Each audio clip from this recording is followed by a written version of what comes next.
Escuchen esto. Las muertes asociadas a la influenza tan solo en periodo navideño rebasaron las 30 defunciones hasta hace escasamente 2 semanas. O sea que las cifras de salud que ofreció hoy no están actualizadas y se teme que el número a este momento sea mucho mayor. Peor aún, las muertes desde verano, según Salud, rebasaron el centenar, unas 126. En lo que Salud decide si declara la epidemia, aquí en Rayos X no le vamos a dar largas ni un minuto más. De hecho, tenemos y nos acompañan los doctores Víctor Gordo y Patricia Rodríguez y le damos la bienvenida inmediatamente. Saludos. Buenas noches. Gracias. Bueno, es preocupante que el tema de la influenza, un tema con una situación de un sistema de salud sumamente golpeado, que parece que el tema de la influenza no se está tocando con la suficiente vigor por el departamento y los números no parecen estar actualizados. ¿Confían en las estadísticas que se están dando? Pues mira, Yoranda, ahora mismo existen sobre 50.000 pacientes que han tenido influenza positiva, pruebas positivas. 50.000. Pruebas positivas. Y eso es sin contar las pruebas caseras, que hoy en día tú sabes que el paciente va y la compra a la farmacia y se la realiza. Y esas no aparecen en ninguna estadística. Y esas no aparecen en ninguna estadística. Yo creo que es tiempo de tener mucha más alerta a este tipo de condición que está afectando y está causando muerte, no solamente a adultos mayores, sino a niños también. Precisamente me llama la atención este comunicado que envía el Departamento de Salud y habla de muertes asociadas a influenza, pone casos sospechosos y al hablar solamente de los números del 15 de diciembre al 7 de enero, doctora, no incluye las muertes pediátricas, o sea, de dos menores de edad por influenza que el mismo departamento había reconocido que ocurrieron antes del periodo más intenso de la Navidad.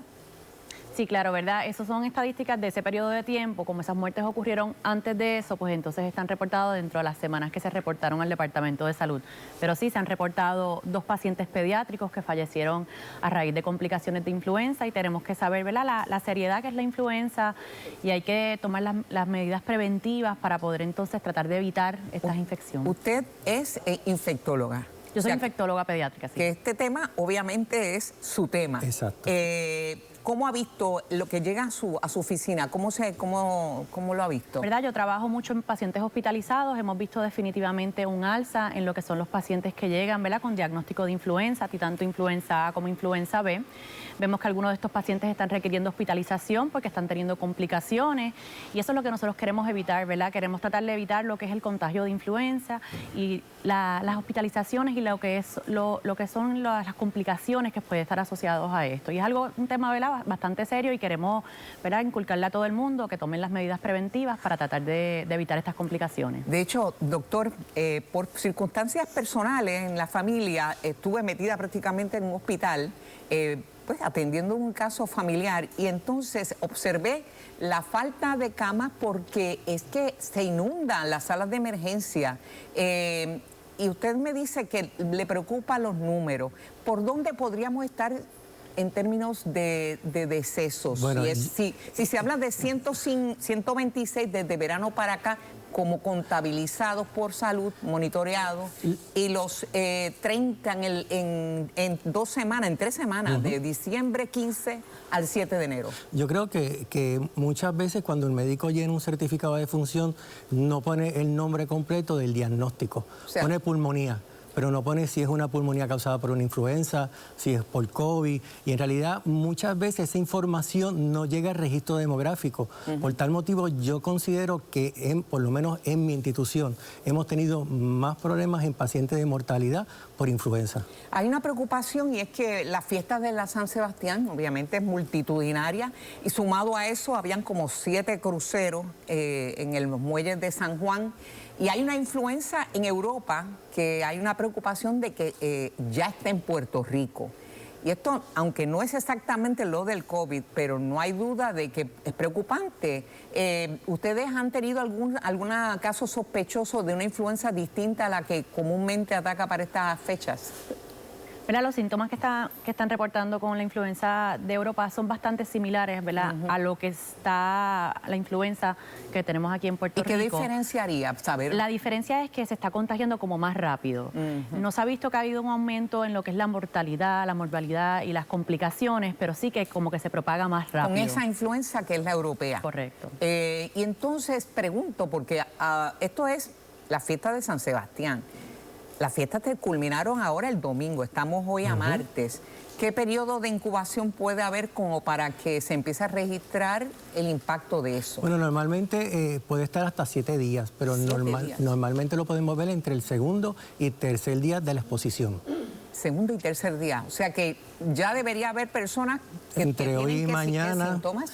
Especialmente la fiebre, que es lo que comienza, una fiebre alta, escalofríos, congestión nasal, tos, dolor en el cuerpo, son los 5 síntomas clásicos de la influenza. Yo le decía a la doctora que cuando yo era nena, y de hecho todavía, aquí se hablaba de la monga, de la quebrantahueso, la rompehueso.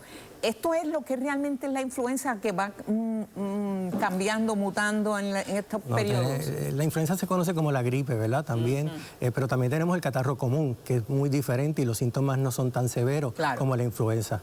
Ahora, hay un secretario de Salud Federal que es antivacunas y se han dado tantas informaciones relacionadas con temas de vacunas, desde la cuestión del inicio de clases, los niños, que unas vacunas que no se van a solicitar, otras que sí, y entonces se combina esto con la situación de la influenza.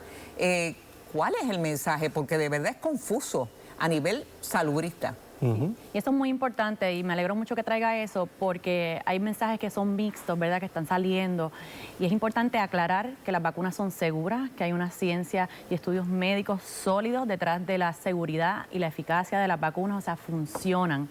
Y lo que queremos con las vacunas es evitar infecciones y evitar complicaciones asociadas a estas enfermedades que son prevenibles mediante la vacunación. Influenza. Tenemos una vacuna y es una de las grandes herramientas que tenemos para prevención. Así que si no has recibido su vacuna de influenza, yo les exalto y les recomiendo a todos que las reciban porque esta es el primer paso para poder prevenir la influenza y prevenir las complicaciones que pueden estar asociadas a esto. Contra esa vacuna, ¿no hay ninguna contraindicación del secretario de Salud Federal, Kennedy? Bueno, ahora mismo nosotros no tenemos ninguna contraindicación a menos que el paciente haya desarrollado algún proceso alérgico a la vacuna anteriormente, ¿verdad? Pero los síntomas que a los 2 días le dura los síntomas, dolor en el área, enrojecimiento, dolor muscular, pero es un síntoma que es normal porque el sistema está reaccionando para desarrollar anticuerpos.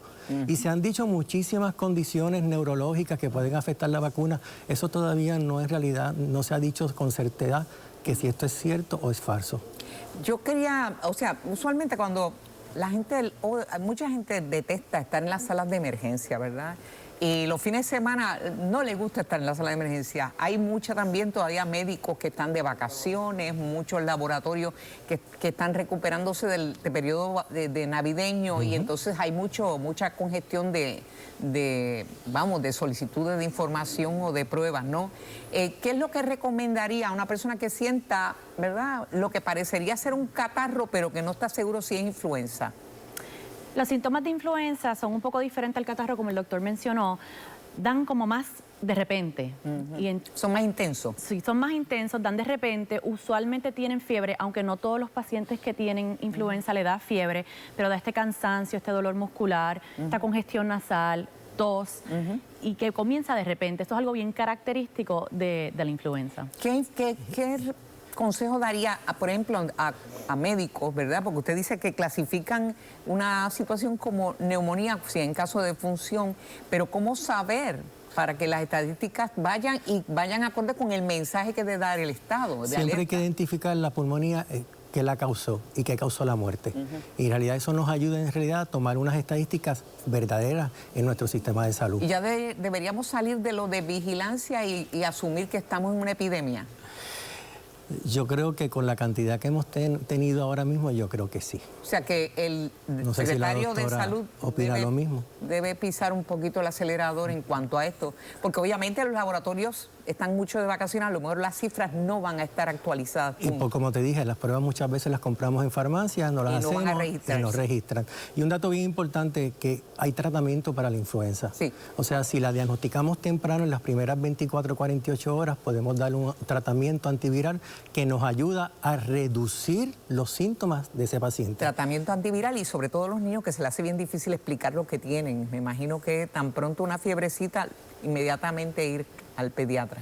Claro, si tienen la duda, si esto es influenza, es un catarro, los pediatras definitivamente son las personas claves para ayudarlos a orientar y hacer ese diagnóstico. Bien. Obviamente, gracias a ambos amigos, no estamos bromeando, hay muertes, y las muertes obviamente se pueden prevenir si se actúa a tiempo, y el Departamento de Salud que ponga un poquito el acelerador en el chambón.